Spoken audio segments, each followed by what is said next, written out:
출애굽기 1장 8절부터 22절입니다. 구약 81쪽.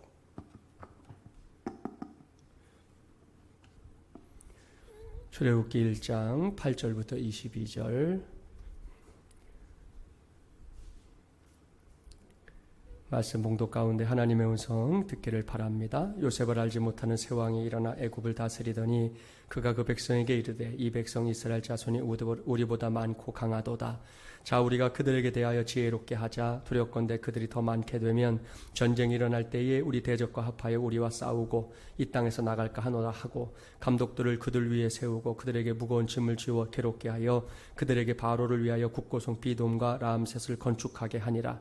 그러나 학대를 받을수록 더욱 번성하여 퍼져나가니 애굽 사람이 이스라엘 자손으로 말미암아 근심하여 이스라엘 자손에게 이를 엄하게 시켜 어려운 노동으로 그들의 생활을 괴롭게 하니 곧 흙 일기기와 벽돌 굽기와 농사의 여러 가지 일이라. 그 시키는 일이 모두 엄하였더라. 애굽 왕이 히브리 산파 십부라라 하는 사람과 부하라는 사람에게 말하여 이르되 너희는 히브리 여인을 위하여 해산을 도울 때에 그 자리를 살펴서 아들이거든 그를 죽이고 딸이거든 살려두라. 그러나 산파들이 하나님을 두려워하여 애굽 왕의 명령을 어기고 남자 아기들을 살린지라. 애굽 왕이 산파를 불러 그들에게 이르되 너희가 어찌하여 이같이 남자 아기들을 살렸느냐. 산파가 바로에게 대답하되 히브리 여인은 애굽 여인과 같지 아니하고 건장하여 산파가 그들에게 이르기 전에 해산하였더이다 하매 하나님이 그 산파들에게 은혜를 베푸시니 그 백성은 번성하고 매우 강해지니라. 그 산파들은 하나님을 경외하였으므로 하나님이 그들의 집안을 흥왕하게 하신지라. 그러므로 바로가 그의 모든 백성에게 명령하여 이르되 아들이 태어나거든 너희는 그를 나일강에 던지고 딸이거든 살려두라 하였더라. 아멘. 기도하겠습니다. 하나님 아버지, 오늘도 주시는 말씀 함께 나눕니다. 마지막을 위한 기도원 이제 문을 막 열어싸우니 끝까지 주께서 동행해 주시옵소서. 말씀 들려주시고 이 말씀이 오늘 이 밤 우리의 기도 제목 되게 하여 주시옵소서. 예수님의 이름으로 기도하옵나이다. 아멘. 사랑하는 마지막을 위한 가족 여러분, 아무튼 하여튼 뭘 하려고 그러면 꼭 이렇게 난관이 한 번씩 있네. 미리 1시간 전에 와서 다 살폈는데 꼭 이렇게 하려고 하니까 문제가 되네요. 아무튼 우리 온라인으로 참여하는 분들에게도 죄송하고요. 다음번엔 더 잘 준비하도록 하겠습니다. 여기는 우리 마중물 예람 기도원입니다. 오늘부터 마중물 예람 기도원에 입소해서 또 함께 기도하게 된 모든 교우들에게 하나님의 은혜와 평강이 함께하기를 주님의 이름으로 간절히 축원합니다. 기도원이 존재하는 이유 다른 거 없습니다. 오직 한 가지, 하나님께 기도하기 위해서입니다. 이를 위해 우리 신앙의 선배들은 전국 곳곳에 있는 기도원을 제집 드나들듯 했습니다. 그 과정에서 간혹 좀 지나친 경우들이 있었고 또 문제를 일으킨 사람들도 있었지만 한국교회 성도들이 기도하기 위해 몸부림쳤다는 사실만큼은 그 어떤 것과도 비교할 수 없는, 바꿀 수 없는 매우 소중한 신앙의 유산이다. 그렇게 믿습니다.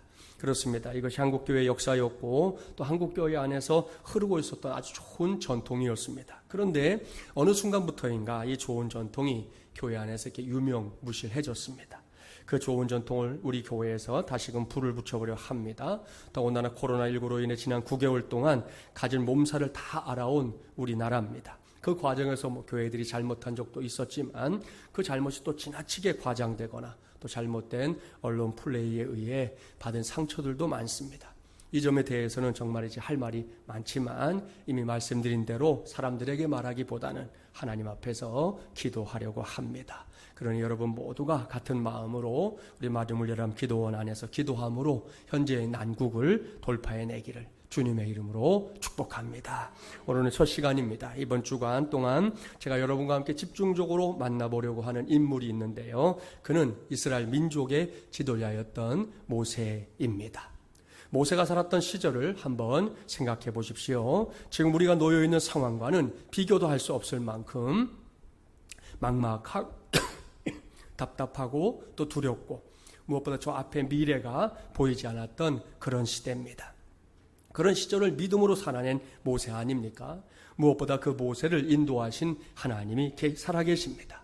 우리 모두에게도 같은 은혜를 부어주실 줄 믿고 이번 한 주간 동안 마중물 예람 기도원을 들썩거리게 만드는 기도의 용사들이 되기를 간절히 바랍니다. 오늘은 동트기 직전의 새벽이 가장 어둡다지만 이라는 제목으로 하나님의 말씀을 전하도록 하겠습니다. 오늘 봉독한 말씀은 모세가 아직 세상에 태어나지 않았던 시절에 관한 기록입니다.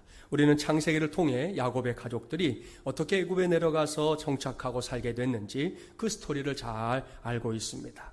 형들의 시기심 때문에 애굽의 노예로 팔려갔던 요셉의 빛나는 역할, 활약 때문입니다.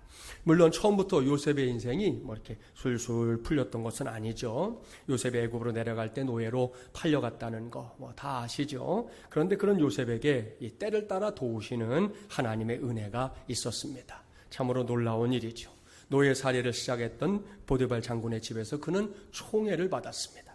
억울하게 잡혀 들어간 감옥에서도 요셉은 다른 사람들에게 인정받는 사람이 되었습니다. 마침내 요셉은 애굽에 닥칠 7년 대흉년의 재앙을 막아내는 1등 공신이 되었습니다. 바로왕은 이러한 요셉을 1인지하 만인지상의 총리로 삼았지요. 이러한 후광을 힘입어 야곱의 온 가족들이 애굽에 내려와서 정착하게 된 겁니다. 여기서 먼저 마지못예람 기도원에 올라온 여러분 모두를 축복하고 싶습니다. 제법 선선해진 가을인데요. 이 시간 각자 있는 그 자리에서 마지못예람 기도원에 발을 들여놓은 여러분 모두가 요셉처럼 때를 따라 도우시는 하나님의 은혜를 누리며 힘차게 달려가기를 주님의 이름으로 축복합니다. 특별히 이와 같은 복은 기도하는 사람들의 삶을 통해서 자주 나타난다는 거예요. 여기서 김학규라는 믿음의 형제가 기고한 글을 하나 읽어보려고 합니다. 제목은 하나님의 도움을 구하는 기도입니다. 한번 들어보세요. 내가 오래전에 군대 생활을 할 때 독사에게 물릴 뻔한 적이 있었습니다. 그 당시 나는 위병소에서 혼자 야간 보초를 서고 있었습니다. 이상하게도 교대 시간이 훨씬 지나갔는데도 근무자가 오지를 않는 것이었습니다. 가을밤에 보름달이 둥그렇게 떠있는 깊은 밤이었습니다. 여기저기에서 풀벌레들의 소리가 들리고 고요한 정막이 흐르고 있었습니다. 아무리 기다려도 근무자가 안 나오자 나는 철모를 쓴 채 둥그런 나무 의자에 앉아서 이런저런 생각을 하고 있었습니다. 그런데 너무도 피곤하여 갑자기 잠이 쏟아지기 시작했습니다. 나는 잠깐 돌담벽에 기대어 깊은 잠에 빠지고 말았습니다. 시간이 얼마나 되었는지 알 수 없었는데 갑자기 양쪽 귀에서 사이렌 소리가 들리는 것이었습니다. 잠을 깨면서 자세히 들어보니 그것은 비상벨 소리가 아니었습니다. 모기들이 앵앵거리며 날아다니는 소리였습니다. 그 순간 내 목 쪽에서 서늘한 기운이 감돌면서 소름이 끼쳤습니다. 내가 서서히 눈을 돌려 왼쪽을 보는 순간 소스라치게 놀라고 말았습니다. 대가리가 삼각형인 독사 한 마리가 혀를 널름거리면서 새까만 눈으로 나를 노려보고 있었습니다. 돌틈에서 꽈리를 튼 그 뱀과 내 목 사이의 거리는 불과 한 15cm 정도밖에 안 되었습니다. 내 눈과 독사의 눈이 마주치면서 온몸으로 쫙 소름이 끼치는 것을 느낄 수 있었습니다. 독사와 마주보고는 그 짧은 시간이 너무도 길게 느껴졌습니다. 독사의 콧구멍과 새까만 눈과 널름거리는 혀가 점점 가까워지고 있는 것처럼 느껴졌습니다. 그때 누군가가 나를 뒤로 잡아당기는 느낌이 들었습니다. 그와 동시에 나는 갑자기 벌러덩 뒤로 넘어가고 말았습니다. 그 순간 그 독사는 나를 노려보더니 다시 고개를 돌려 돌틈으로 스르륵 사라졌습니다. 정신을 차린 나는 독사 한 마리에 놀라서 겁을 먹었던 것이 너무도 부끄러웠습니다. 그냥 나도 모르게 화가 치밀어 올라왔습니다. 나는 허리에 차고 있었던 대검을 뽑아들고 독사를 잡아 죽인다고 버럭 소리를 질렀습니다. 그 돌틈을 샅샅이 살펴봤지만 그 독사는 이미 다른 곳으로 사라진 후였습니다. 정기휴가를 나가서 독사에게 물려 죽을 뻔했던 이야기를 식구들에게 하자 외할머니께서 정색을 하시며 나를 쳐다보았습니다. 그리고 그날이 언제였는지 물어보았습니다. 내가 그날과 그 시간을 정확히 말했더니 외할머니는 깜짝 놀라면서 하나님이 너를 살리셨다라고 소리를 지르셨습니다.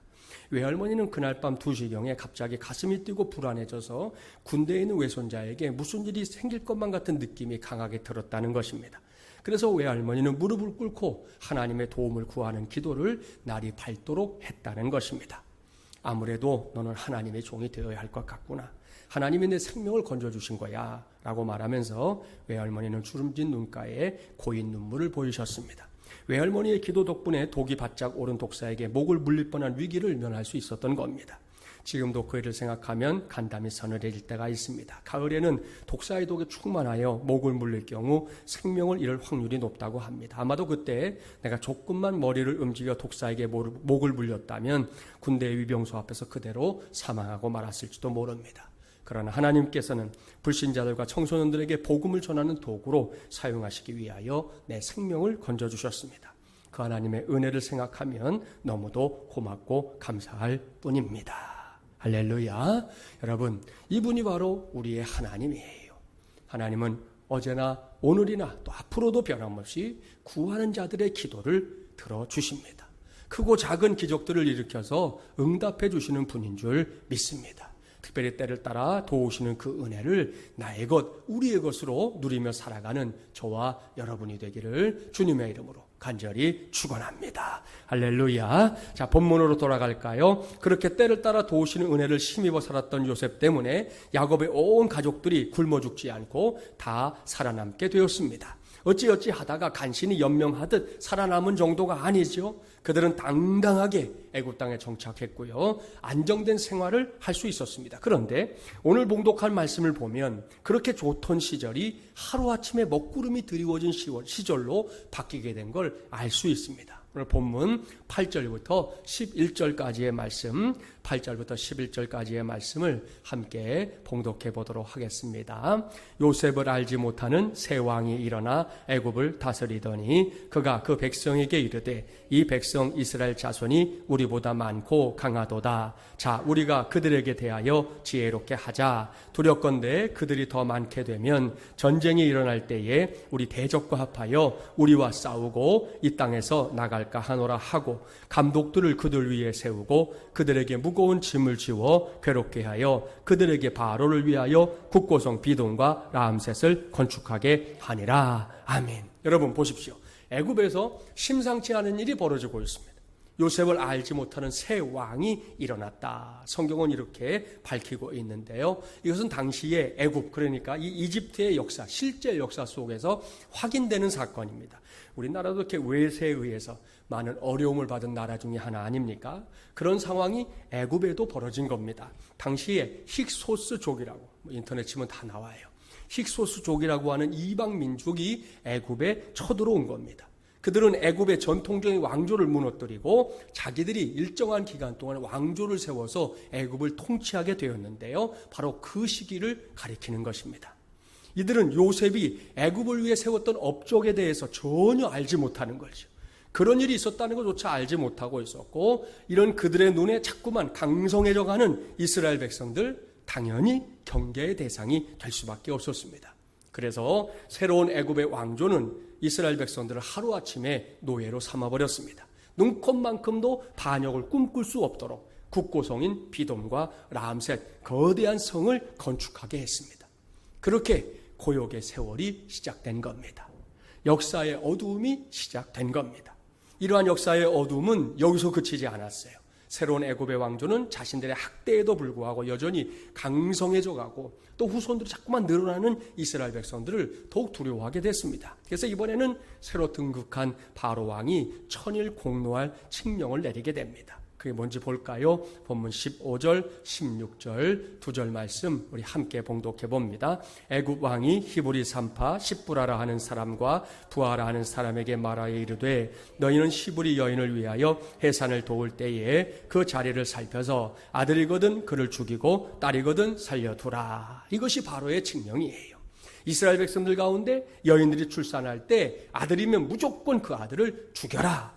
딸일 때는 살려라. 이렇게 명령한 겁니다.